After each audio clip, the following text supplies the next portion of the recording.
All right, welcome back to another episode of the Vanflip podcast. I'm sitting here with Torche.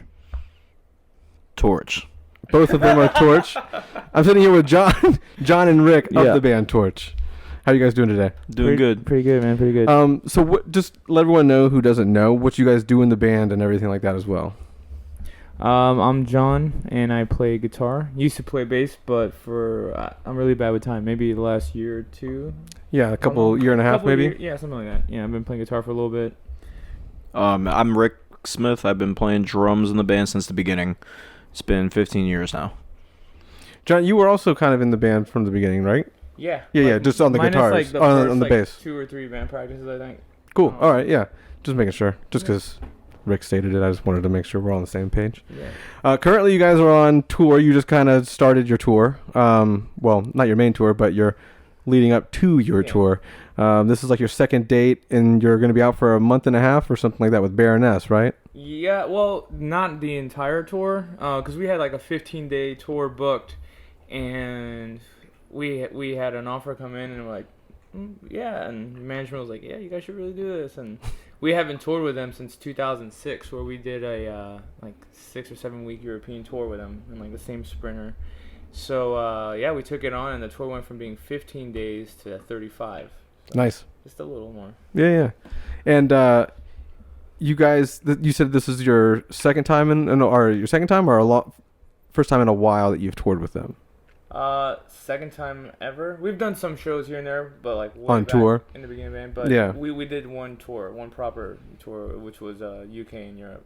Okay, cool. So not really in the States so much. No, not at all actually. Are you guys looking forward to that? Or yeah, I mean, it's gonna be fun. You guys are direct support for them, right? Yeah. Okay. And who else are you guys going out with on that? Is Horrors going to be there too? Horrors is going to be with us for the last half of the tour. Our headlining part of the tour on the Southeast, yeah. Cool. And then in the Northeast, we're going to have Wear Your Wounds, which is some guys from Converge and Cave-In, and our buddy Chris Maggio on drums. Wow, man. He's one of the best drummers ever. Yeah. Really incredible guy. And so we're super stoked. They're going to be on part of the tour. And then I think when we're with Baroness, one of the shows is with War on Women. Yeah, at least one, right? At least one show is with them as well. And is there anybody else with us with Baroness for any other dates? I don't think so. I don't think so.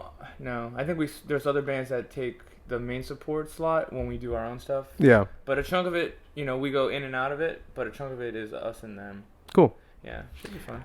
Yeah, and that's also in support of your new record that will be out maybe or is coming out depending on when this is going to be aired, but it comes out on the 12th of July. Yes. Mm-hmm. So yeah, you guys, this is your first one in a couple years, the second one on Relapse. How have you guys liked being on Relapse for the last 2 albums? I feel they were interested when we first started, and we kind of we felt like we needed to work with Andy Lowe, the original owner and the guy that started Robotic Empire, because he kind of pretty much nudged us into becoming a band, where he hit up Rick and let him know, like, hey, do you like the idea of possibly playing drums for Floor? And Rick was like, fuck yeah. So, Rick, after a tour with our old bands, he came home, jammed with Steve, and quickly realized, hey, we're talking about 2004 days. Yeah. Okay. And he realized, damn, this kid can fucking play fast, slow, whatever. And so I think the wheel started turning. He's like, man, this doesn't necessarily have to be Floor. We can do different stuff. And for him, it's kind of refreshing and do something different. And so I think for around that time, Relapse was like, hey, what's up? We're interested or whatnot. And that wasn't too long after. I feel like that was around a time where this Floor self-titled was everyone was playing it like crazy, and that was going on. So I think there was people keeping an eye on maybe what Steve was gonna do and stuff like that.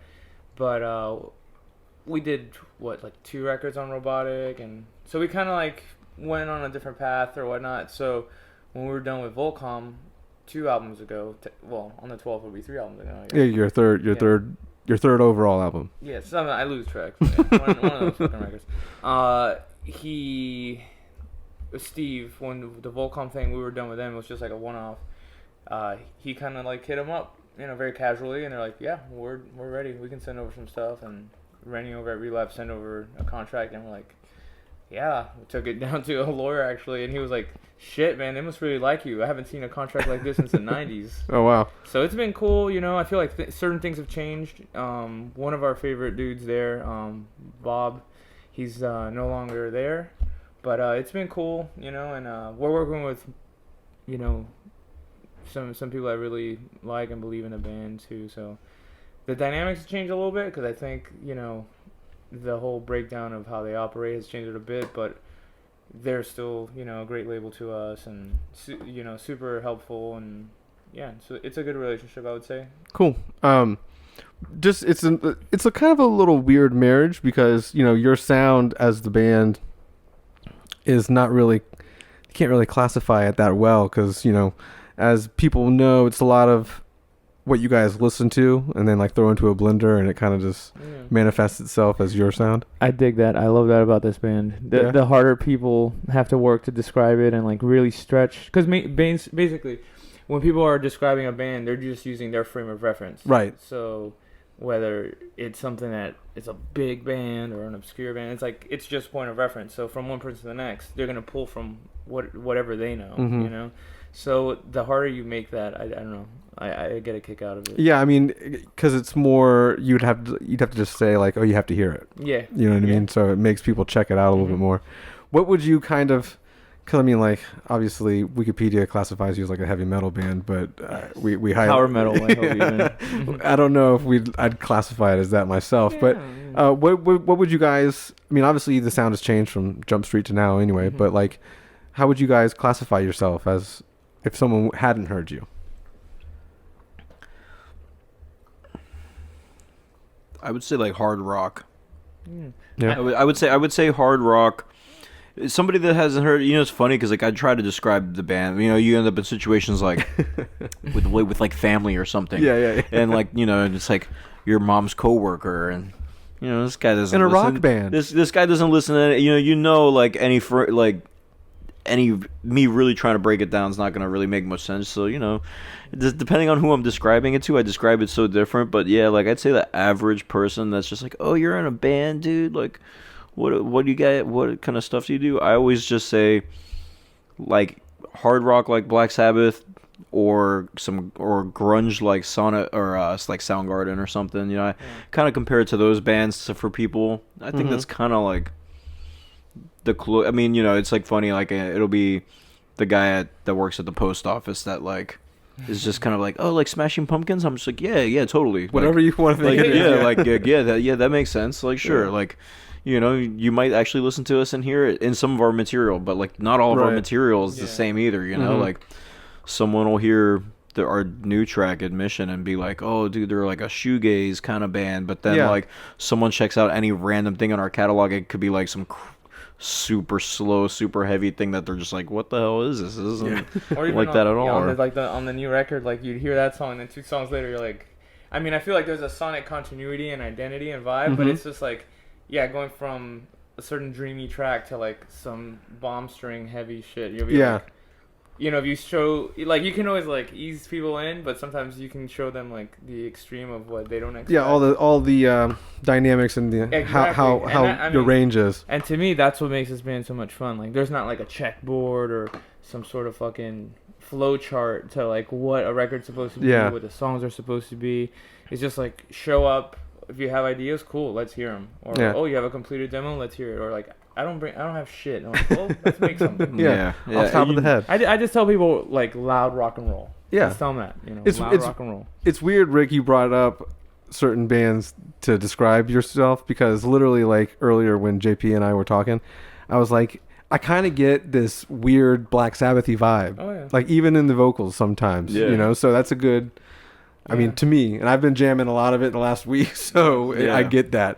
Sometimes it's fun when like people pull from certain things. Like, shit, okay, I can see that. Like earlier on, some people were like, oh, it's like basically the rhythm section and guitars of like Black Sabbath with some of those vocals, but then you kind of have this Beach Boy thing. Yeah, it's not really Black Sabbath-y. Like that, I was telling them that I was like, it's not. It's like it's in the same avenue as Black Sabbath. Like there's a lot of like tones and like things that you can hear that are like kind of Black Sabbathy. And like I said, like I think not that Steve's the vocalist, right?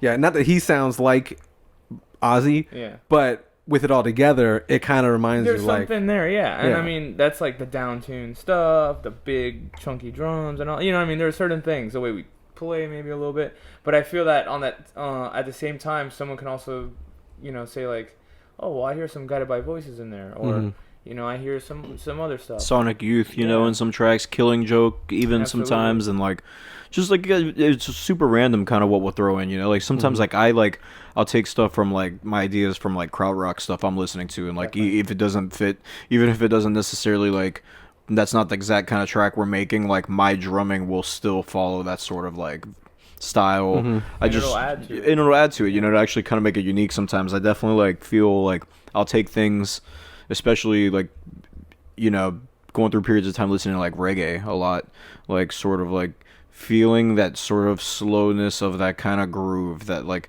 they really play like almost behind the beat, that makes the music feel really kind of certain way. Like I just little things like that influence it, you know, as well. And like sometimes I play like I'll play a Torche track for someone, and then I talk about like the dub reggae thing. That's how I'll hear some one part, and then like they hear it totally different, and they go, like you know, it's funny. It's like even the riff, like Annihilation Affair. I was actually playing it for Alvar, and like it has that like groove, and like I mean, we're from Miami too, man. We're from of course. I grew up with like a mixture of like fucking booty based and like of course, people that were sampling crap. Yeah, how old are you? 36. Yeah, so we're the same age. Yeah, of course. So it was like freestyle, booty bass. Then like classic rock showed up and oldie. I was just exposed to quite a bit, but totally. Like low end and like that glow, that frequency that just moves, and that speaks to all of us. Definitely, man, for sure. Like, plus, I mean, like outside of all the culture that's down in Miami. For the first time as a kid, seeing bass for the first time was like, I was a rocker too. I was like fucking rock and roll. I didn't really. At the time, I was really pretty young, and I didn't really mess around with too much other music. I was just on a really big finding and discovering rock and roll at the time kick. But seeing bass for the first time when I saw actual bass DJ, man, I remember thinking it was the craziest feeling. Like bass was fucking, it was power, and it's so pure. It's so pure, like that 808 bass. This had to be specifically, like 90s. It is like purely physical. It's like and beyond. The parties growing up, that shit, undeniable. Like you should go to a party. Yeah, the parties were I grew up here, but I definitely had a bunch of like Miami booty bass tapes, like mid 90s. So I know exactly what we're talking about here. So that music was so much fun, and it was so hyped up. You know, it was like, boom, I got your that shit comes on. Totally, I got your man. That stuff comes on in a room, you know, or like wherever at a fucking party, and like the party's popping off immediately. Like that stuff is like pure energy, you know. So does Torche like those parties back in the day? Is that something you guys still get into, like booty bass bounce music? On the road, there's like fucking booty bass hour and shit. Sometimes at the shows after we play, like crank that shit. Yeah, like, sometimes the system can do. You know, it's funny. It's true. Yeah, we have done tours where we'll just play it after we'll have the sound guy put it on. Even in Europe too, like oh shit. In Europe, they're even more receptive to it. I feel like in Europe, people will stay after the show and actually dance to it. Like it's on the PA after we play. That's cool. And the show won't completely empty out because there's like 15 people on the dance floor all dancing. Finishing some drinks and getting into it. Even the crew, like the people, the house staff or whatever, like, fuck it, we'll just stay open a little longer. Yeah, that's good. It's cool, actually. That stuff actually always, it keeps the party going. Yeah. There was one time at the Grog Shop, I think we were doing that. You remember that in Cleveland? We were in Cleveland at the Grog Shop, basically playing booty bass, and they stayed open late as shit, like after the hours, and let us keep playing music, and they were super cool. Well, shout out Grog Shop for letting that party Grog Shop, we love Grog Shop. That we're like we're big fans. They're really well. That's a surprising little avenue, obviously, for you guys that probably the regular Torche fan wouldn't necessarily know. But I feel like, man, I mean, it goes deep. It goes deep, though. There's so much stuff we all listen to. It's all in there, like frequency-wise, the way we write music. I mean, just even the equipment we're playing through now, I went on some fucking deep shit, and like I was like, it's just when I moved over to guitar, I'm like, man, I don't like shit. I don't like what the fuck this shit sounds like. Like I'm not into this equipment. And after years of dialing in a bass sound, that gave me that feeling for the music that we grew up, and we've naturally gravitated towards like pushing it in our sound. You know, I was like, I need some of that, you know, now playing guitar or whatever. So we designed partner and I did like pedals, heads, cabs, like to embellish that, like bring that out. And they're also super versatile. You know, it's not just like the Torche sound. It's whatever the hell you want it to be. Right. But it's versatile and like a full range thing that it can like bring that feeling, that energy to the live setting with us, and it translates to the record. The new record has that stuff all over it. You know.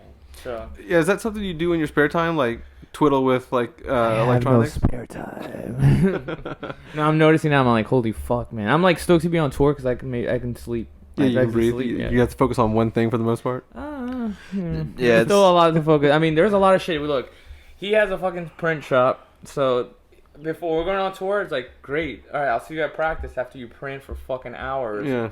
In like 100-degree weather. And I'm printing Torche merch. Yeah, exactly. I'm printing Torche merch. He's having to do like the art aspect of stuff. Calls his brother. They're back and forth. Sometimes it gets hectic, but you know, we're operating with the break that we took after the extensive touring for the last one. A lot of shit happened. Like I was living on the West Coast for some time. He started printing. I had like a couple of these custom things kicking around, and what I do most of the time is I record bands, like record, mix, or whatever. And I had this gear, and people were like, "Man, what's up with this?" I'm like, "Yeah, it's just some shit I think is cool." They're like, "Yeah, can we use it on our record?" I'm like, "Of course." And people keep asking, "Are you gonna make this?" I'm like, "No, I'm not getting that headache." But there's things that you've put together yourself. Yeah. And the help of my partner, like he like when I'm just like getting there, I'm like push him and I make him insane. I'm like, let me share some of his insanity and like push you to the brink. But yeah, there's just a lot of stuff going on. So recording, getting recorded the record, mixed it, got the mastering done. Is that you? Did you handle that, or do you handle some of that? This one was all the way through, just kind of like. We were very involved with like the vision and like what we heard and what we felt was supposed to be the final product or whatnot. So through the demoing and all that, I think everybody was enjoying like the sounds that we were getting. It's like, man, like for demos, like this is capturing that feeling, because I feel like with the new lineup there was everything just felt a certain way, and I might describe it as like energetic. There was a certain like power, more dynamic, like. Live, you're playing and it's not just like the way we're playing is a little more dynamic. Also getting older, you realize like, okay, I could do certain things and like leave some space to like. You learn more in general too. Yeah. And I mean, some of that stuff's happy accidents as well along the way. But a lot of that. you're like, oh shit, is that what's better than what I've been doing? But yeah, just busy all around. If you want another one, let me know. We'll try a little different flavor next time. Yeah. Flavor but yeah, man, I mean, I don't even know what the fuck I was saying. But basically, yeah, we're busy. Going to this record, there was no shortage of being busy. And now, I feel like the recording, we wanted it to really represent the way the band sounds live. For me personally, I wanted to capture that. The equipment's on it. I wanted the equipment to, it needs to speak to anybody playing it, whether it's us or anybody else, whether it's clean guitar or crazy high gain or whatever. So the transition from your kind of sound that you guys have had the last couple albums to this current one, like you guys brought up that there's like a shoegazy kind of vibe to some of the songs, and some of the singles that you guys already have out on like Spotify and stuff like that from that album, they do kind of give like a little Black Sabbath-y indie kind of vibe, like an indie band kind of vibe. Is a lot of that due to the fact that you guys like you've stepped over to guitar and someone else has taken over bass, or? I think what's cool about the singles is the first one is one of Eric's songs, and then the second one is one of Steve's songs, and the last one, the shoegazy one, is one of mine. But I feel like it's fun to watch like people's excitement or reaction to each single, and knowing what's on the record. Obviously, I'm just excited to release the rest of it so that they can see that that's just the tip of the iceberg. There's so much more. Yeah. And like you could even maybe like group a couple songs into like kind of pairs or something. But there's so much more. I think it's very revealing of us as a group, personality-wise, what we want to be playing, especially after touring on the last one for so long. I feel like it's very... I mean, it was recorded a year ago, but I feel it's pretty consistent with where we're still at right now, and what we want to be playing. And I think it's going to open the door, especially throughout the touring, open doors for like what's to come, because that's what I think makes Torche what it is. It's like this ever evolving array of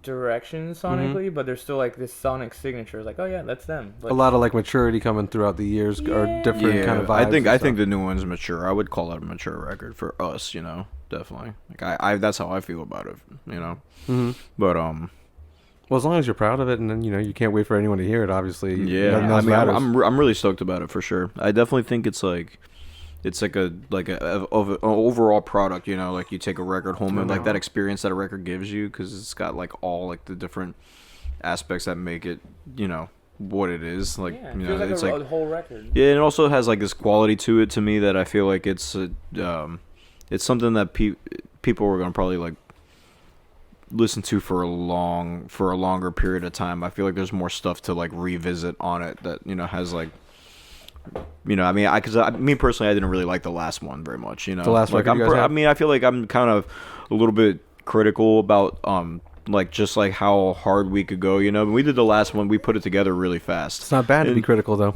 No, it's not, you know. But and honestly, and the funny thing is, you know, listening back to it now, I like it a lot more than I did when it came out and when we were touring on it. I didn't like it very much. And listening back to it as a time and place kind of thing now. I like it, and I do think the songs are cool. You know, and maybe sometimes I am a little harsh, because, you know, I'll have other people tell me about like, you know, like the song's pretty good actually. Listened back to it and I'm like, yeah, it's fine, but like I feel like this material is much different. Like for me, I'm kind of like coming out like feeling really confident about it this time around, and playing it as well, you know. Like I think playing it feels really good because I'm excited to play it, you know. Where like some of the songs when we were doing the Restarter tour, I wasn't that excited to play some of those songs. They weren't like fun for me. Wasn't really like stoked. I didn't think we were like at our most creative, you know. And some of the stuff is kind of minimal even that we do on this new record, but like for a real reason, you know, like it's because it's supposed to be that way, and it feels that way. You can tell the difference, you know, like where some stuff on Restarter felt unfinished to me, you know, like that's a big difference. Is like this is like a finished product. It is a fully realized idea. Like, you know, it makes me stoked to know that that's where we went, you know, like and hopefully continue to go, you know. But like I do like it, you know. I gotta say I'm stoked on it. He's gonna tip his own hat to that one. Yeah, totally. I feel like the new one, it definitely has like it feels like what I guess like getting being young and getting into records. Like I feel like records were more of a journey. Like it had its ups, it's down, it's dynamic. I was gonna ask, is there like a certain kind of flow throughout like the track listing and stuff like that? Even though you kind of say that each song is kind of its own. Yeah, I think there is. Journey. I think it's like by the time you get to the end, it's like damn. Yeah, you heard a lot of stuff, and like, people have been really, really receptive to like nuances and details, even down to like production stuff and like the sound quality and stuff. Like people that in the past I don't think have really commented on that. It really grabs them. So I think there's just more nuances and details that came through. And I mean, I was hoping that people would pick up, and I'm like kind of surprised, like holy shit, okay, you're getting that, and like they're really able to express like certain things about the song to song flow and experience with like a good amount of detail. And like I don't know, just certain language that like it's more specific, and they're like motivated to explain, and I'm like awesome, I'm ready for it. And the thing is, I feel like the last record, just like any other record, is a snapshot of where we were at that point in time. So that's how I look at our stuff. Right. I'd probably listen to like previous releases of ours. Before that one, I actually don't. I don't listen to our back catalog. I don't like. I just. Don't well, I mean, as the band, it's also not as cool to do it. I feel like I listen to the back. I started listening to the back catalog right before we tour. You know, like. Is it to like maybe get those songs back in your head? Yeah, but you know what it is. We're usually playing like one or two off of like, you know, different records. So like it's funny. Like I'll go back and sometimes it's more out of me just being kind of like, I don't want to fucking play that song anymore, and I'm gonna go back and find another one and like to replace it, and I go back and I listen. I always, before every tour, I go back to try to find the song, and then I'm kind of like, there's so many reasons why I don't want to play so many of the songs too, and I'm just like, fuck this. Like, well, they're older in your head too. Maybe maybe even not to the fan, but the fan. Of course. I mean, see, the fan would love to hear it. I know I'm a fan of bands, and you always want to go hear the old shit, you know. Freebird. Yeah, I get it. Once you write a song that people like, that's it. You're playing that fucking song. I know, 100%. Yeah. But I feel like one thing I want to add about the new record is, I feel that we got used to a certain set that we would change, you know, a bit here and there.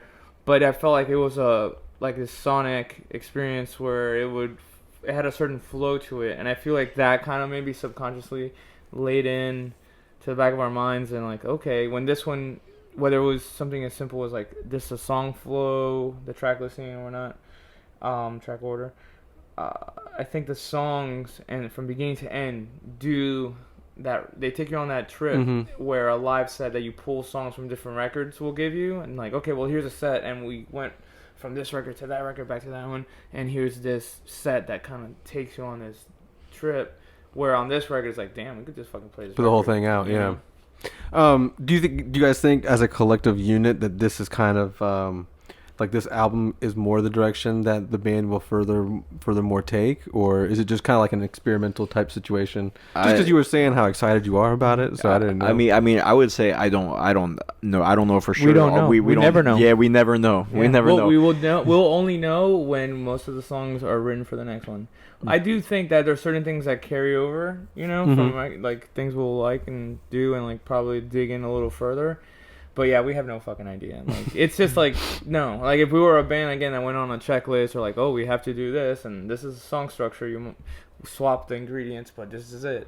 We're not that band. Like, you know, for better, for worse. Yeah, yeah. You know? And, you know, I mean, I think, like, what we listen to changes constantly. I mean, we all still actively, like, listen a lot to music. You know, we don't, like...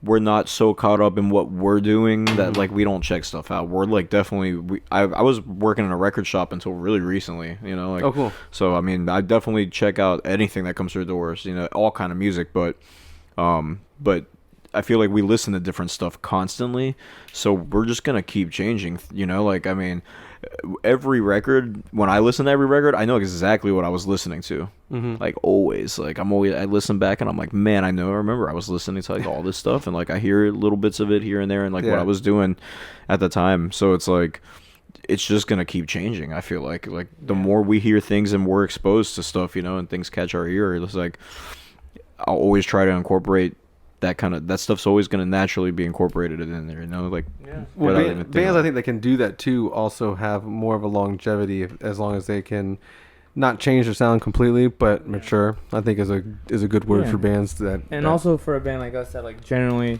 you know, tours quite a bit.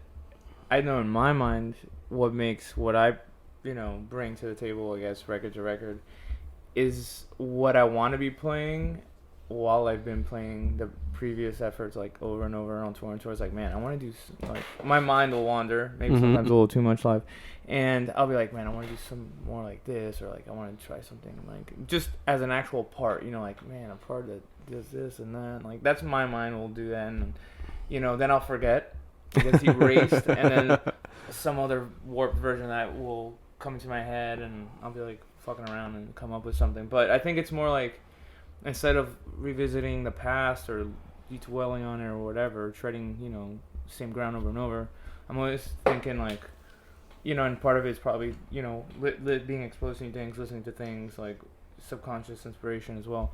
But I'm always trying to do something we haven't done before, you know, and I mean, it's still the same tuning and like, you know, this is going to be us, but just try something different. Like, that's how my mind works. I don't want to do more of the same and the same, you know, like, it just doesn't work for me. Well, I mean, I will say this, because I did get the new album earlier, obviously. It definitely is you guys, and it also is a new version of you guys, too. So it's definitely worth checking out if you're a fan of Torche. And in all honesty, I've only really kind of been getting into your sound the last, like, maybe 2 months or something like that. So that's weird, because, like, as I got older, I started falling into these little cracks of like music that I didn't listen to previously. Okay. I was always into like metal and like hardcore and stuff like that.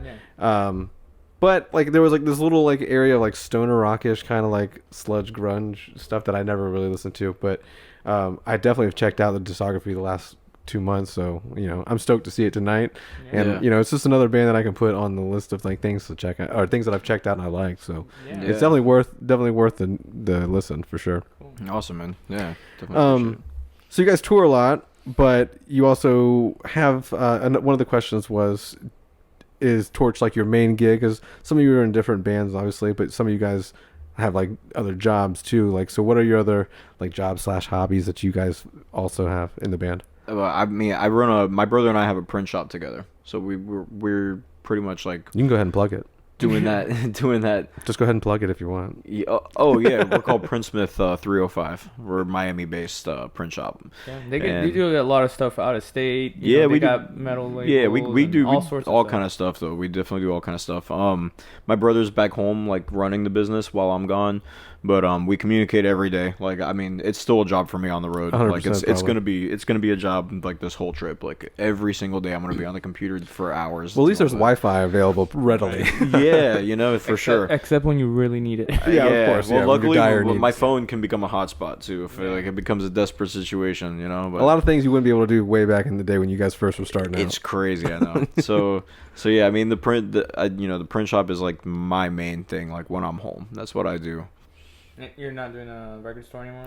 I was working at a record store called Technique Records. Like, shout out Technique Records. They're awesome. Miami, obviously. They have Miami. They have a great section for metal, like awesome metal section. And then they've also got sections for like noise and power electronics and like all kind of crazy shit, punk and hardcore, and like all kind of stuff, experimental, avant-garde. Like it's the spot in Miami that really goes hard with that kind of stuff. I will definitely have to check. I haven't heard of it, but I'll have to check it out next time I go down. It's a cool record shop, and it's like 70% used, which is cool. Awesome. It's not just like they do have all the reissue stuff that you want. It's all there, but they have a lot of. If you're a collector, records. Obviously you want. It's great. Like collectors, get real stoked. Like usually people from out of town like would come in and be like, hey, you guys have a fucking great shop here. Yeah. And, like, it's a good spot, and definitely want to shout them out. JP and I have gotten bit by that bug.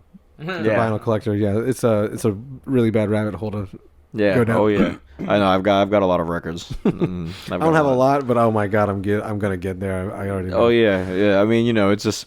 They just accumulate through the years pretty quick. It doesn't stop. But working there actually was awesome because I felt like I was still doing the print shop the entire time I was working there. So working there was like my weekends. I'd spend my weekends there, so I really had no days off when I was there.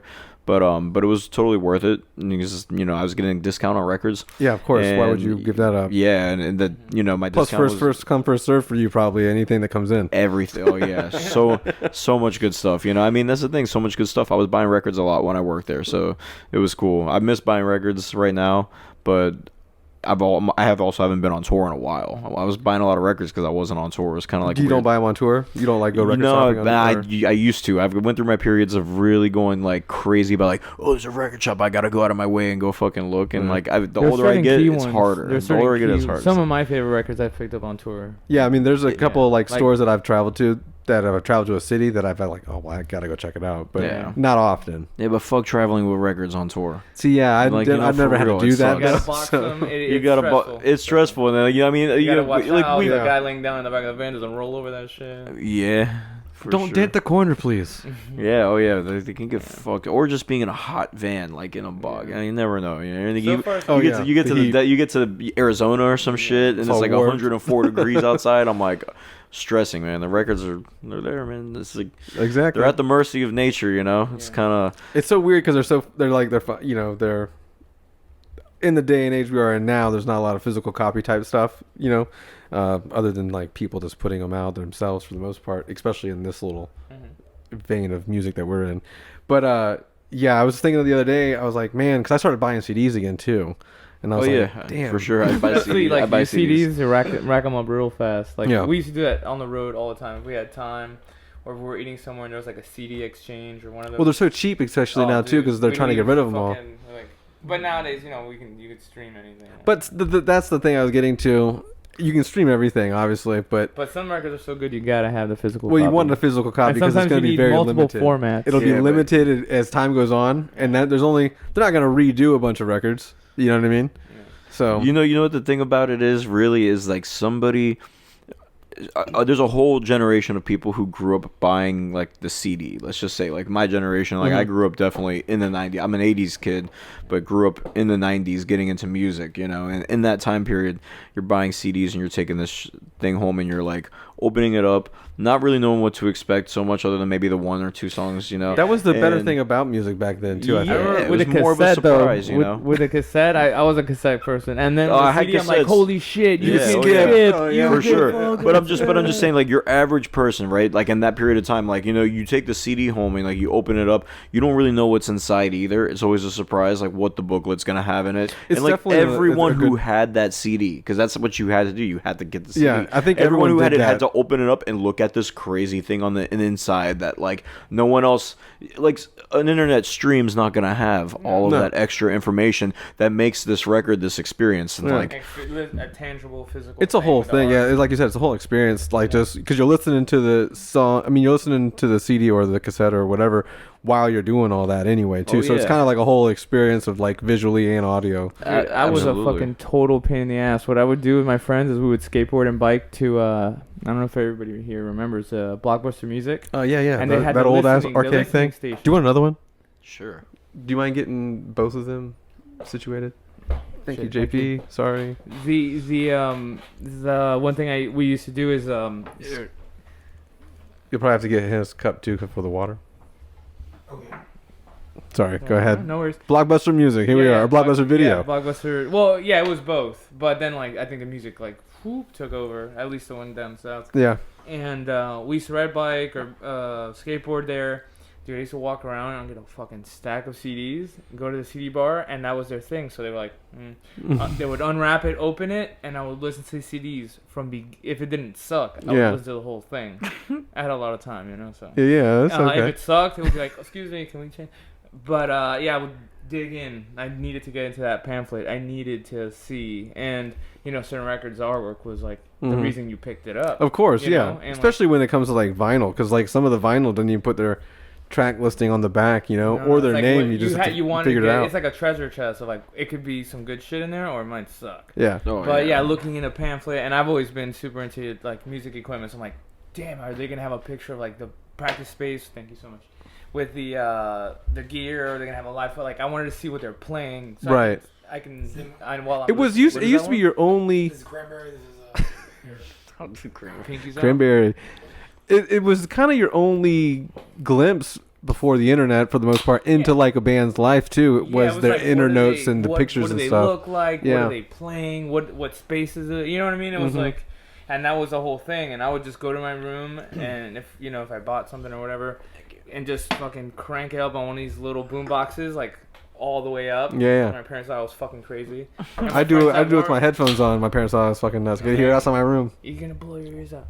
But yeah, I had friends come over, and I would be like cranking some shit, and they'd open the door and be like, "Hey man, you wanna go ride bike or something?" I'm like, "I'm doing homework."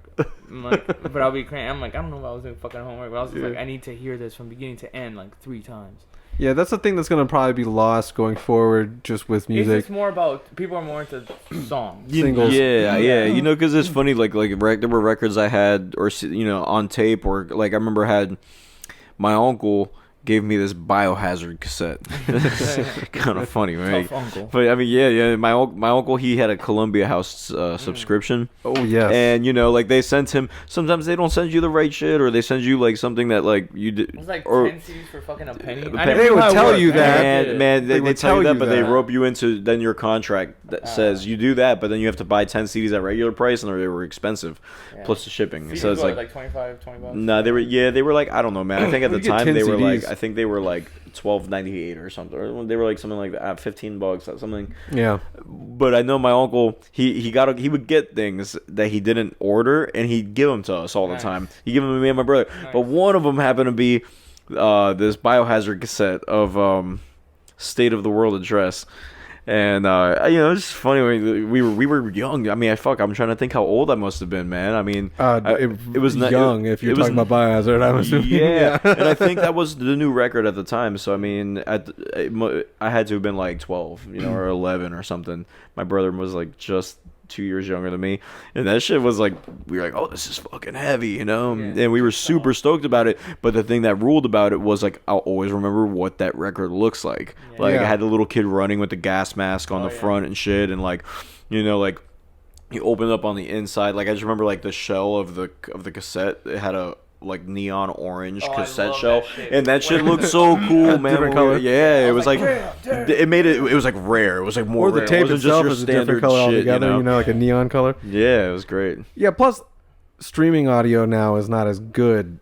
The quality of the audio isn't as good as like a CD in your CD player, or like obviously vinyl. But I mean, I don't know. I might disagree, because if you stream at like 96K, some of that shit sounds better than CD, in my opinion. Really? Maybe not all things. Man, I know for this we do like the lowest KBS for audio for talking. 8-bit this shit. But it could be down to the pressing plant and the equipment they use to print the CD or whatever. But I will say this: there are certain fucking records that I will not listen to if they're not on vinyl. It's just I've tried. I'm like, whoa, weird. Turn it off. Mm-hmm. Like loop, fade out. A lot of Spaceman 3. It needs to be on vinyl. Kiss Alive, vinyl. Like it doesn't sound the same. Right. On Spotify. And those have also been like remastered and shit. Yeah. Sometimes it's good, but 8 out of 10 times they lost it. They lost what made. I mean, for me, that fucking warm, thick sound or whatnot. Yeah. I don't know. There's just certain formats that like. That's for that. Remastering's crazy sometimes on classic things. I'm always like, why? Yeah. Like it's so classic for a reason. Like, I mean, I do so get why some people want it. Reason. Yeah, and it gets too polished. I'm like, dude, that's what made it. The grit, the saturation. Yeah. Yeah. There's certain things that I'm like, I think like one guy, like the dude that's like, always does the Hendrix stuff. That I haven't heard all of it, but Eddie Kramer, world-renowned engineer and all that. That fucker has taste.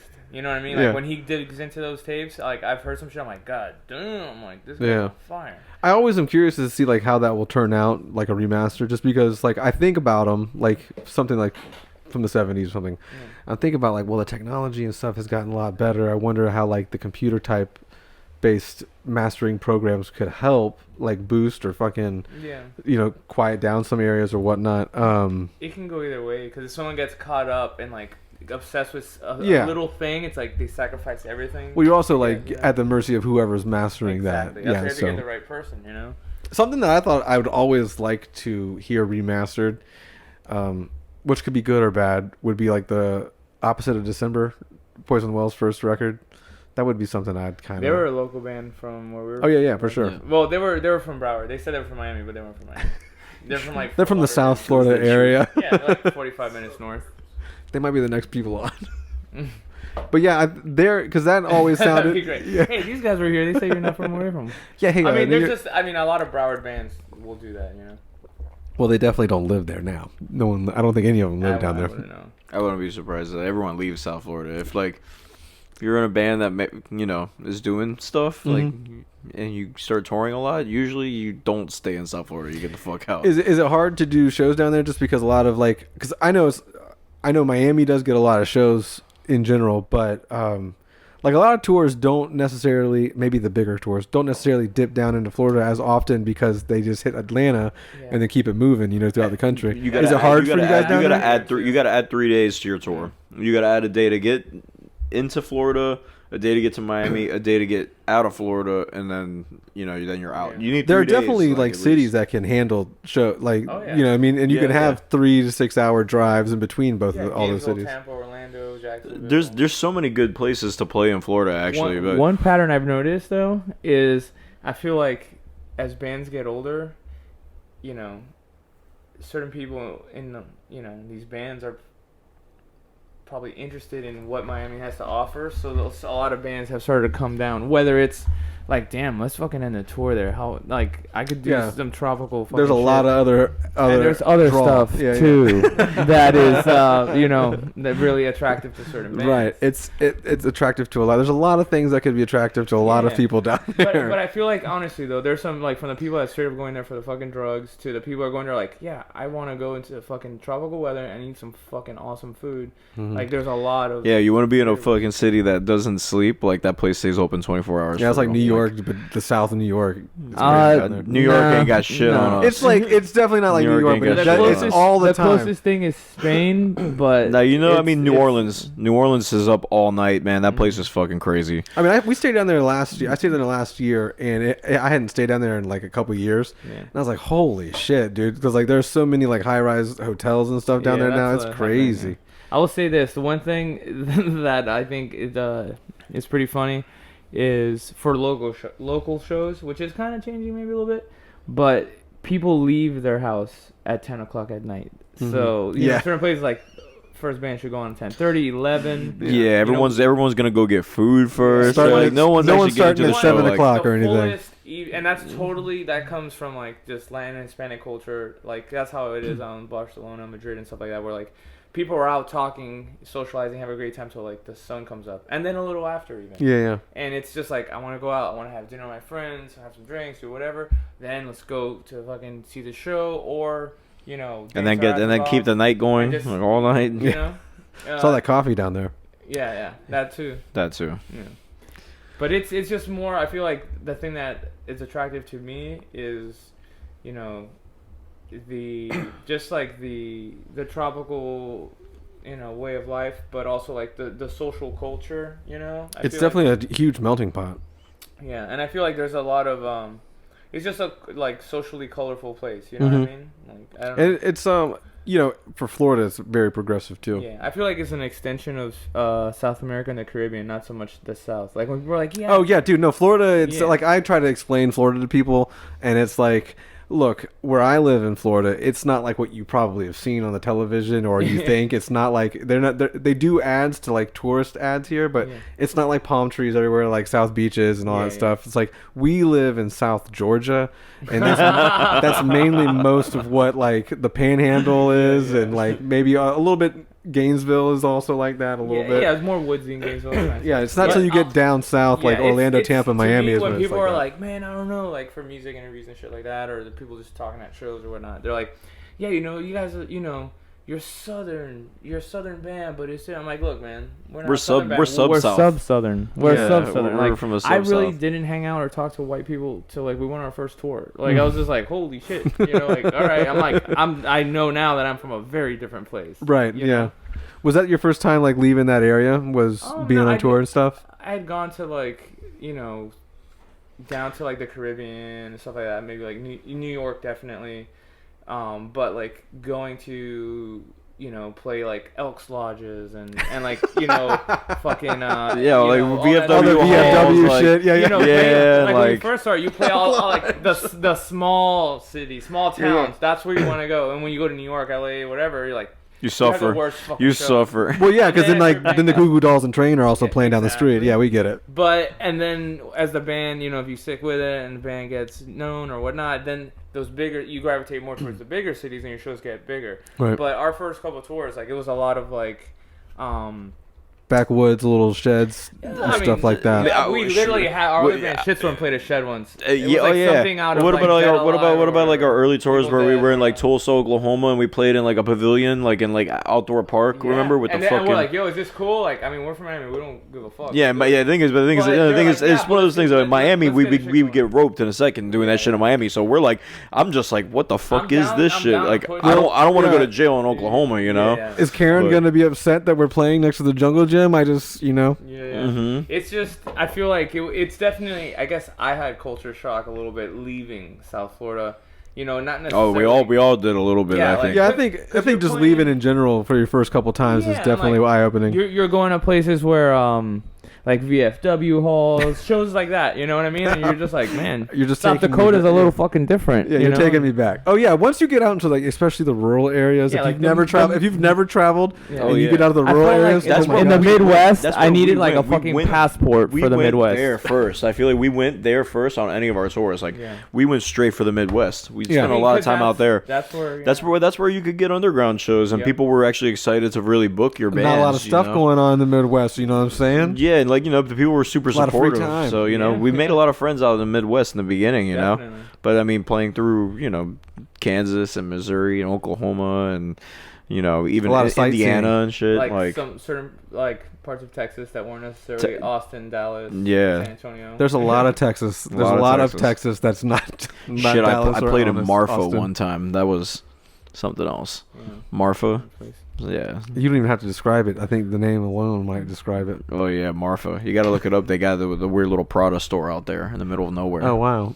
It's an art installation, I think. It's Oh, never okay. open. It is, yeah. But like there's like Marfa, like Prada Marfa. It's like this tiny little shed of a Prada store that's like out there. It's really wild. It's in the middle of fucking nothing. Man, the show was so weird, dude. House of Lightning tour. We get to the place, and like there's two guys there who booked the show, punk rock dudes in town. This town, Rolling Town, is not hardly a town. Like, dudes. And we're just like, There's a couple streets on the highway. These dudes are there, and they're just kind of like, oh, cool, you're here, all right, like and Yeah. they just took off. They didn't say anything to us. They took off, and they never came back.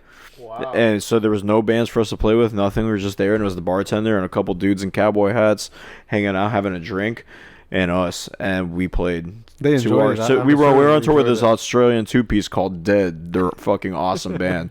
They're really good. And so it was just House of Lightning and them. It was the 5 of us, man. And we basically played for each other, and there's one drunk woman who danced on stage with both bands. Awesome. And then we didn't get paid anything, and we just drank. The woman at the bar was cool, and just it's like, yeah, you guys are okay. And let's drink for free. And a couple of these, there's some random people that did come in for a minute. They saw like, oh, there's live music tonight. Let's get the fuck out of Yeah, here. whoops. Yeah. Whoops. Like, I'll be back tomorrow. Yeah. All right. So we're running like 50-ish minutes, so I know we're on a little tight schedule. So I got a couple little quick ones to end it off Sure, here Mhm. that kind of were sent in. All right, we already talked about the way your band sounds, your other jobs, all that good stuff, blah blah. Are we right? Are we right to assume that former guitarist Andrew never recovered from the bat urinating in his eye, and that's why he's no longer in the band? No, he recovered just fine. He did have to get like rabies shots while we're on the tour, which was a huge fucking hassle for him. Like we would get to a place, load in, sound check if we had to, and it's like we'd have to like go to clinics and get rabies shots. And How long did he have to do that for? I think it was a total of like anywhere between 4 and 6 shots. But luckily he was fine. Like every couple of days, or was it for like a week? Yeah, I think it's like where he could schedule them. It was like I think within a certain amount of time. I don't know if there was certain intervals that they needed to be at, but it was definitely like, all right, you need this many shots by this date.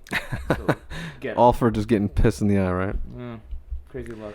Hey, right place, right time. You know what I mean? Huh? Right place, right Yeah. time. If 2004 Torch could hear Admissions... Wait, let me see. What would the guys in 2004 Torch think about the new album Admissions had they heard it in 2004? I think that we would think it's awesome, honestly. I think we're like, holy shit, these guys go to space. I would just think like, man, like if that's where we're going, like that's They'd be like, really cool. How are we gonna get there? I mean, so I mean, that's it's cool to bring that up. I mean, because it's something that like, I guess. Like, I'm not. You read. Sometimes you read people like say shit about like old Torch and like, oh, the band's not the same and whatever, and like kind of talking about us like we were some kind of like heavy, monstrous thing. But like I kind of hear the early stuff as sort of like a little juvenile and kind of like not even as heavy as the new shit. I actually Definitely think the heavier last now, two yeah. records now are way heavier than the early Well, stuff. Juvenile's a good way of not to describe your music, but like maybe the way that you kind of probably went about making your music and like your influences and stuff like that. So obviously as like a younger 20 something in your, I mean, I'm sure you're like 20 something when the band started and whatnot. So yeah, actually, I was 19 when I joined. Yeah, So I was really young. But I mean, just the thing, but here's the thing. It's like I kind of feel like I do see people feel like we've changed so much as a band, when I feel like we've kind of been just the same band from the get go. Like. Yeah, I mean, had we done the songs on Admission on the first record and then recorded the first record now, the execution of Admission would sound not good because... I think it would be going backwards. Right, but the thing is, here's the thing, though. It's like you just change how you play, like, in your execution. Like, you really could... It just really could have been the thing. Like, we could have done Admission first, and it would have been recorded more lo-fi compared to what we're capable of now. Yeah. Our actual execution of the songs wouldn't be so, like... wouldn't have as much feeling, because we didn't have much feeling back then either. We were very stiff players. Yeah, John and I kind of came from playing like fast. Mm-hmm. It's like I hear that stuff, I just feel like it's a little juvenile. It doesn't have feel. And I mean, I feel like we've so it's just to me, I always think it's kind of funny when people are kind of like, you know, like, you guys back then were just like so different, like as if we're not the same person, you know, like that's kind of what the thing that kills me is like that we're disconnected. Like I sold out, man. I actually I play in some other bands that are like will never make $1. They're way more extreme, and like I spend a lot of my time and efforts doing that because like I just fucking love it, right? And it has nothing to do with me like changing through the years and being like, I mean, if we were capable of making Admission back when we first started, we would have made Admission, but we weren't capable of doing that because you weren't your best drummer self in 19. No, definitely not. You know, but I mean, like, it's like I was creative in my own ways back then that were different than now. But like, you know, it's like you become a more tasteful person and like be able to write new stuff. I mean, we still enjoy being like the heaviest fucking band on the planet, you know, but you know, we like melody and like writing good songs, and I feel like the songwriting, like what we were doing back then was also very melodic and very poppy as well, man. I mean, like I hear songs like Fire and it's like melodic arena rock pop. And there's also it's just elements not executed well. We won't play that good, you know. I'm like, it was written on a guitar, you know. Yeah, everything's kind of written on a guitar, and they just kind of translate it into. I think that it's just like going back to what I said earlier. I feel each record is a perfect snapshot of where we were at that point in time. You know, like, and I mean, duh. But I really do think each record shows a progression and digging deeper into what moves us, you know, as time goes on. And I feel like Rick said, it's like you're developing your taste, you're developing your interests, how you want to play, what you want to play. And I feel that building up and forward, I personally don't feel like we've gone in reverse or like downgraded or, you know, ruined our catalog just yet. It's only gotten better for sure, I think so. You know. Well, and I mean, a lot of plays into that. You guys travel the world playing music. You guys play a certain genre of music that's not going to, you know, be on the radio for the most part. So you're also touring a lot more, traveling a lot more, doing a lot more work out as far as that, and you're also experiencing life a lot more too. Just like you said, going to fucking South Dakota and you know wherever else in the world that you actually play at. You know, you get exposed to a bunch of other shit, like, and you know, being in a culture place like Miami and just a melting pot. That all goes into it, man, and just being older and maturing and stuff like that. I mean, and some people don't like change. You know? 100%. I mean, whether it's politics, Miami, there are a lot of people in Miami don't like change. Like I know so many people who will be Miami guys forever. But I'm saying, like, that's one example. But like people that will only listen to one type of music. Right, they only want that band to sound the same every record. They want the same record over and over and over, and we're just not those types of people. Yeah. You know, like. Well, those people, I feel like those people listen to more of like a mainstream type, type sound. Well, I mean, I got like friends who are deep into underground metal, and like we hang out and we only listen to deep underground metal shit together because they don't fuck with anything else. And like, I think it's cool. I like them. It's like. You know, them like my girlfriend doesn't like that extreme metal shit, like, you know, but not a lot of girlfriends. Her and I have a lot of other music in common we can listen to together. But you know, I have my other friends that like I can listen to fucking Sadistic Execution. We'll go crazy together, you know. Well, yeah, and you're also listening to a bunch of other shit too. Like you guys said, it's like a blender of like everything you listen to. Totally, you know. And I got my friends that listen to their thing, and like that's what I mean. I'll always kind of feel bad for them that that's all they're really gonna enjoy, Yeah. you know. Yeah. But like at the same time, like This is like somebody eats the same food every like you know, Right, it's right, like right. I've got a lot of friends that don't understand what I do with Torch. Like our connection is completely with different music, you know. And Torch is like an afterthought to them. They don't even think about me as like the Right. guy in Torch. They think about me as a guy in one of my other bands or someone who prints shirts. Like, and they think of Torch and they're kind of like not even that familiar because they sort of choose Other stuff. Yeah. They choose to limit themselves to what they like. And I don't think there's anything wrong with that. If you can do whatever you want to do that's gonna make you happy. If fucking extreme metal makes you so fucking happy, and goats and the fucking devil make you so happy that you're gonna only listen to that for the rest of your life, awesome, you know. I think that's fucking great. I Yeah. love that shit too, you know. But So I recently saw someone on the internet. It's really just escaping my mind as to who it was, but they did a video of like them talking about they went and listened to like Kiss records. They weren't a Kiss fan, and I'm personally not a Kiss fan either. But they listened to Kiss and they were like, you know, oh, Chino from the Deftones. He was talking about like, I'm not really into Kiss, but I listened to Kiss records, and I'm mature enough to know like, oh, well, I like this song, but not like these songs, or I like, you know, and he takes everything like that. He gives everything a listening chance, is what he was saying. Like he explores all that. Yeah. So I think that's a good way to go about it. Just like food, like that's something that drives me crazy. Somebody that's like, McDonald's fast what food are all you day eating? long. Like Indian food? No way. Thai food? Whoa. Yeah. Vietnamese? Ethiopian? It's like, damn, dude, you're limited. Like, good luck with life. I'm gonna go fucking enjoy some flavor. That's how I feel about music. Right. No, yeah. Everything has its place. Everything has its flavor. Its time. Some things you can mix. Some things, in my opinion, maybe just leave them. yeah, some things shouldn't mix. Yeah. Exactly. But I think it's all, you know, it's all relative to like who the person is.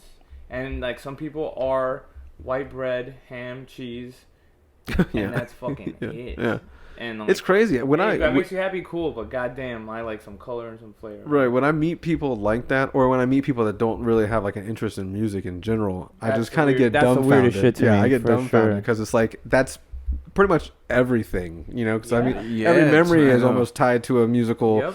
situation or a taste, for that matter. You know, Yeah, when it you moves get, so much. Like people, like it kind of like influences the dressings, aesthetics, everything. visuals. It's so when someone's just like, I mean, I really can't remember the last time I came across someone like that. But I wasn't really raised around musicians or anything. But music was always a thing. yeah, when it's something I was always sought out, But for someone to especially. be like, hey man, so you know, if you're like talking, let's say, and you're like, hey, what are you into musically? Like, you know, music. I'm not really into. Like I don't what? really fucking get into Or, music. Dude, actually, recently, I think I overheard somebody somewhere out in a store or something was saying, "Yeah, I'm just not into music. Or, Yeah. I'm into movies or something." I'm like, Dude, I "But know. There's music in the movie, I yeah, don't know, okay. like, I don't know, It's a strange. weird thing. Those individuals are a little strange. You Hey, know? there's like it's like kids that are into video games and the only music they like is video game music. You Yeah. know what I mean? Like it's the only thing that they have an emotional connection to is video game music because those playing video games makes them happy. You know? Yeah. Like, I mean, I was I had a friend. Put a record on. I had Yeah, a friend. yeah, I had yeah. I had a friend that was like that, man. That I grew up with, man. Alan. But until he found until he found actual bands that he liked. But I mean, for years it took a really long time. Yeah, it does also take it may take like one thing or whatever, because I remember like when I got into like when I really fucking like dove into music is when I started finding like my own music. Yeah. So like I remember like, and I went like deep in. I started my own website and all this shit, and was doing the same thing like Lambgoat was doing. Yeah. Lambgoat does, but yeah, man. But that also like exposed myself because the internet was just popping off too. So I was like in that glory time. But you know, I just love when like friends would show you stuff and like, or you pick up that record or you go to a show and you're like, all right, I got like $10. yeah, going to the show and find a new band get is something on a the fun thing, distro. too. That's Dude, the way I would get music. Go to a show, go to the distro, limited funds. Be like, man, this one or this one, and you kind of go off the artwork or maybe what you might have heard. But skate videos were great too. Skate Of course, videos, you yeah. know, skate videos always had like awesome parts with songs, and like I'd be like, "This song's the shit. I gotta find out who this Yeah, is." those are two things that have always been married together too. I feel like Music and skate videos. skating. Local, Yeah. we had a local access metal show, Raw Power in Miami. Yeah, dude, you know it's awesome. Me and John, we both know it, man. We like, that was something that like, if you And I were would in miss Miami, it, I was like, fuck. yeah, because if you were in Miami, there was a cable access show called Raw Power. It would come on late at night. When times. when is this? This is Obviously in that 90s, DVR 90s. time. Oh yeah. yeah, I 90s. used to- I don't know I what the fuck was videotaped wrong them. with I me. have them. I still have the Really? videotapes of them. I have the videotapes of this show. What the Me and my fuck brother did he used say? Like, what, at the end, he had, like, a sign off? Yeah, his sign off was Alex B was his name. Stay evil, stay destructive. Yeah, That's what he would say. See, that's only some Miami shit. And the opening sequence for Raw Power was the beginning of Am I Evil? Like video splices of like chicks being whipped and like all kind of weird dark shit, you know? Local access TV, like it was the shit, man. Hey, I got turned on to a lot of music through that show, big time. Yeah. Oh man, like everything from like punk stuff like Blitz and like to like more metal stuff like Samael and like Emperor. I mean, like they played Melvins on there. I mean, I saw so much stuff, man. Like old death metal stuff, like Hypocrisy, like all the Nuclear Blast bands at the time. There was Dismember. Like there was like a Morbid Angel into Helmet, and I was just like, you know, that change of it. I was like, damn. Yeah, he played everything. He played all kind of like heavy stuff, you know. And this dude lived in my grandma's neighborhood, Alex B, and I'd see him all the time. And we were little kids. We'd see the host of the show. He'd be in the fucking VHS rental place, renting VHS, and he'd be wearing his Samael shirt and a fucking like upside down cross and whatever. and me and my brother would be like, "Hey man, you're Alex B," and he'd be like, "Yeah, I'm Alex B. Like, what's up?" Like, just like consumed by evil. Like yeah. I don't even think, and we'd be like, when's Raw Power coming back? He'd be like, it's coming back, man. He keeps talking about how it's coming back, and it did come back. It came back, and I have I have 2 new episodes filmed. I actually like videotaped them. He went on them. It became a Miami Springs cable access show for a year. Wow. So there's all these. But it's like all newer shit. So it's like. Towards the end, I feel like he was starting to play more hardcore and stuff. Yeah, you have to do that just because I feel like around that time frame too. But you know what, man? He also played some like RAC, like. Kind of like racist, kind of like shit too. Oh, he played like Bound for Glory on there and stuff. Like, well, this is also probably a time where a lot of other than if you listen to the words, probably you wouldn't really know what their personal views are. This day and age, you definitely fucking know. But everyone knows everything now. You know, everything now. Nothing can be like a little dangerous or crazy. Like you know, a lot of people get in trouble like immediately. Yeah. It's like everyone gets in or even like this. It gets sad when it's based off speculation. Well, someone just got dropped from a record label for just like what are they doing? Shouting out someone in their inner notes or liner notes or whatever. Their record was coming out and they got shelved. I don't know. I can't. It's escaping me. We posted about it, but the band is escaping me now. I mean, you know, it was a different time and place. Yeah. Of course, it was a different time and place. But like Raw Power, they would play crazy stuff. It was always like some weird shit. It was up the ante, you know. Like, public access too. That's the perfect place for it. I mean, I heard about industrial stuff through there. Like you know, Leibach. Like I heard about Leibach through that show too. And I mean, Leibach, he would do a thing where he would play he'd show a screen. It would be like upcoming local concerts and shit. Oh yeah, I remember that part. Remember like upcoming shows and like. So it's basically like the internet for you guys prior to. It was like a lo-fi local MTV/internet. You know what I mean? See, that's the coolest thing though, because like I was just saying, that's only something that could happen in Miami probably at that time. No, you know what? You know what's awesome? It's a bigger metropolitan area. So there's actually there's actually a ton of awesome cable access. If you start looking up metal cable access stuff through like from the 80s to the 90s, lots of places around the country had little cable access shows specifically for underground music and metal and like even punk and shit. I've actually tried to find a bunch on you. Like, so I went on this mission to try to find Raw Power Black on YouTube. Hole YouTube stuff. Oh yeah. Yeah. You know, well, because you know we always talk about Raw Power. Like the ones of us, like dude, it comes. The people who come from Miami and grew up and know Raw Power, like we. Like imagine, dude, you're a kid, you're getting to this shit. It was a big deal for us. For some reason, you come across this channel, and you're like, oh. Yeah, for sure. I mean, that's what I'm saying. Like, that's amazing that you would be able to even have that at that particular time. Like, it was pure luck. It was pure luck finding it. Just being bummed that you missed it is enough for me to know. Pure luck finding it, because no one, there's no ad, there's like, you had to literally be flipping through the channels and just run up on Slayer playing. Like you just see hair, like long hair and fucking guitars, and you're just like, what the fuck is this on this weird channel? Did you guys have that like channel directory that would scroll up slow as shit? Yeah, it was like channel 3 or whatever, channel 4. That's exactly the kind of channel that it was on. It was like, it would just be scrolling of bullshit. Other than that, it was like weird community TV, and they're just this fucking freak. Yeah. You know. Hey, he pays us $200 for the day, or you know, whatever, rent the studio. Dude, I mean, like it took a lot of effort, you know. Of course, it's a show. You had to. He probably had to employ the people that were shooting it. Would he get calls? No. You know what? Yeah, he would do giveaways though all the time. He would do giveaways. He'd give away stuff like Relapse and like other labels. Like I know would send him shit, you know. And like it was always Relapse. There was a lot of Relapse. I remember him giving away like the UHF VHF comp, which was like a release entertainment thing. It was like noise. The what's it called? There was the fucking Japanese American Noise Treaty comp that they put out. He was basically giving that's how I found out about noise music. I found out about noise on Raw Power. This dude is talking about how it's very influential for Torche. I see now. Totally, man. Yeah, and like shout out Raw. Yeah. Like man, but man, I could go into detail about this, but that's actually how I got into heard about experimental noise and stuff. Man, was that show.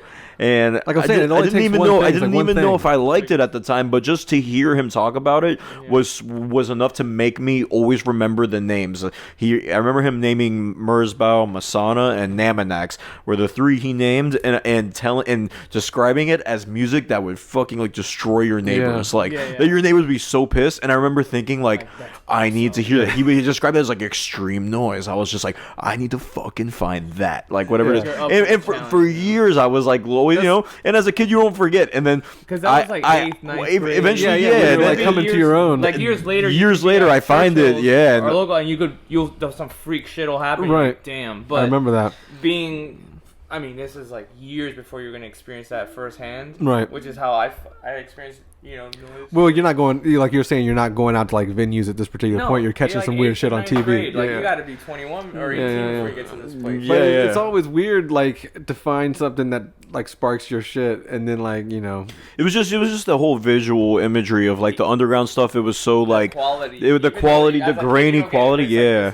Well, and you were saying like you didn't think you even liked it when you first started listening to it. That's how like it is when you're getting into certain kind of music, especially like, I don't know especially if I dig that stuff. That stuff especially was like the minute you put it on and it's just like blaring at you and like crushing the shit out of you. It's kind of like you almost want it to be musical when you first hear it because that's all you fucking know. Right. You're trying to pull like, all right, what is it? Or finding like what grooves are in it and shit. Something like no. This is unlike anything. but like you still like it though. It's weird because it's like I was just like this shit's fucking sick, but I won't listen to this on my own time. But like it's fucking sick. Like this exists. Some guy is making records of this. Right. Like there's a whole subculture of that. Nowadays like as I've gotten older, like it's like listening to jazz for me. I listen to noise and I fucking love it. Like I'll listen to full records of it, like free form or not. Like I like it all. There's a lot as you get older too that you can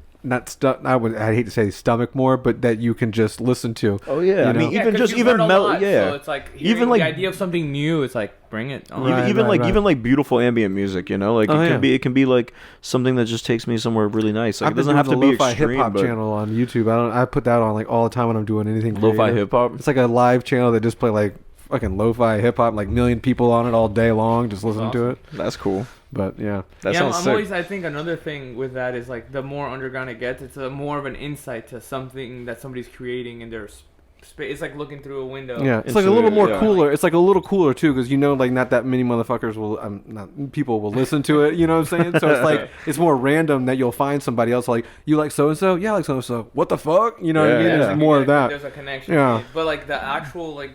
More of an exclusive insight into somebody's private world and like the creation. There's more character to it. There's more. It's very intriguing to me. Yeah, there's less outside influence of anyone telling this person what the fuck they have to do. Like, and also the idea of like, man, it's almost more likely than not that you almost shouldn't have found out about this or something. Right, yeah. Looks, it's like you're not supposed to find this kind of stuff. Yeah, I love that. I love that. I mean, I think that's the draw we all had originally to like heavy rock music. Of course. It's like how much more dangerous can it get? How much more like fucked up can the guitar sound? Oh, it goes from every like once you get into this shit, it's like every freaking degree, all 360 degrees is like an insane. And it gets even more interesting when you realize like, damn, these people were doing this shit 30, 40, 50 years ago. Yeah, no, that shit trips me out. You didn't know about that because all you knew was mainstream as a kid, and like obviously the internet wasn't prevalent. Yeah, so you just anything. Keep like digging deeper, and whether it's like, wow, popular culture is super influenced by all these these undercurrents of like progressive and creative people. It's like, holy shit, somebody made a fucking noise record in the fucking 50s or the 20s or something. It's like this was recorded with a lithograph. I think that someone's gonna be at the door soon. Just heads up. I gotta piss like crazy. I was gonna say like we've been running like Yeah, a little longer than I thought, and I know we gotta get you back. So Fucking Nah, bladder we'll issue. talk a lot of shit. Yeah. Man. do you want to? We're just getting started. Here's a shout out for you for the last last little minute of the podcast here. Like Sure. anything you want. Obviously, the new record's coming out July 12th. Which will probably be out already by the time this comes out, but this will be like that following Monday or whatever it will come out. So, yeah, just go ahead. It's your last little bit here. Well, shit, man. I don't know. Thanks, guys, for having us. Yeah, thanks for having us. Appreciate it. For sure. I want to say what's up to all our friends in Miami, all of our families and stuff too, and For sure. all of our girlfriends and all of our siblings and shit. Shout out Alan to Finding Other Music. yeah, man. It's been a good time. Shout out to my dogs. Yeah. Dio and Uli. Shout out to my dog. Luna made another appearance. She was she was way better this time. The last interview, she was all over the place and all over.